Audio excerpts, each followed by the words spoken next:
দেশের বাজারে নিম্নমানের গুঁড়া দুধ আমদানি হচ্ছে তা বন্ধের দাবি জানিয়েছে প্রাণী সম্পদ অধিদপ্তর। নিম্নমানের এসব দুধে শুল্ক কম থাকায় দেশীয় খামারিরা অসম প্রতিযোগিতার মুখে পড়ছেন। রাজধানীর খামারবাড়িতে বিশ্ব দুগ্ধ দিবসের অনুষ্ঠানে এসব কথা জানান অধিদপ্তরের কর্মকর্তারা। জানানো হয়, গত 5 দশকে দুধের উৎপাদন 14 গুণ বাড়লেও এখনও মাথাপিছু দুধ গ্রহণের আন্তর্জাতিক মানদণ্ড অনুযায়ী পিছিয়েই বাংলাদেশ। প্রান্তিক পর্যায়ে খামার গড়ে ওঠায় একদিকে যেমন গ্রামীণ দারিদ্র্য কমেছে, তেমনি কর্মসংস্থান হয়েছে বেকার জনগোষ্ঠীর। তাতে 5 দশকে বাংলাদেশে দুগ্ধ উৎপাদন 14 গুণ বেড়েছে। কিন্তু তারপরেও এখনও জাতিসংঘের কৃষি ও খাদ্য সংস্থার হিসাব অনুযায়ী মাথাপিছু দুধ গ্রহণে আন্তর্জাতিক মানদণ্ড স্পর্শ করতে পারেনি বাংলাদেশ। বিশ্ব দুগ্ধ দিবসে এসব তথ্যই তুলে ধরেন প্রাণী সম্পদ অধিদপ্তরের কর্মকর্তারা। একদিকে উৎপাদন বাড়াবো, একদিকে জনগোষ্ঠীকে এই দুধ খাওয়া বা দুধের পণ্য খাওয়ার জন্য ক্যাম্পেইন করব।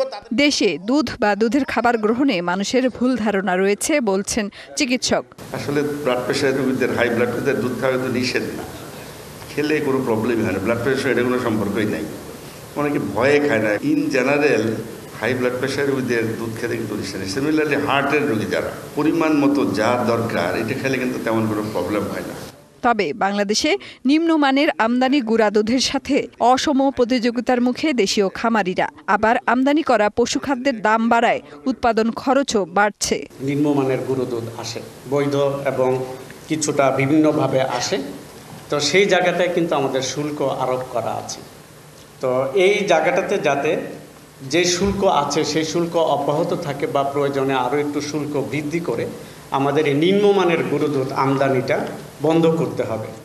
আর এসব সমস্যার সমাধানে কাজ করার আশ্বাস দেন মৎস্য ও প্রাণী সম্পদ মন্ত্রী। এই বাজেট এই মানুষের কল্যাণে আসে।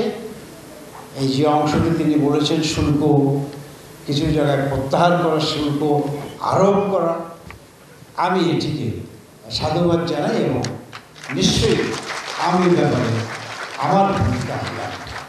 দেশীয় দুগ্ধ শিল্পে অবদান রাখায় 4 ক্যাটাগরিতে 51 জন খামারি সম্মাননা পেয়েছেন। তাদের হাতে 1 লাখ টাকার চেক, ক্রেস্ট ও সনদ তুলে দেন মন্ত্রী। মেহের মনি, ডিবিসি নিউজ, ঢাকা।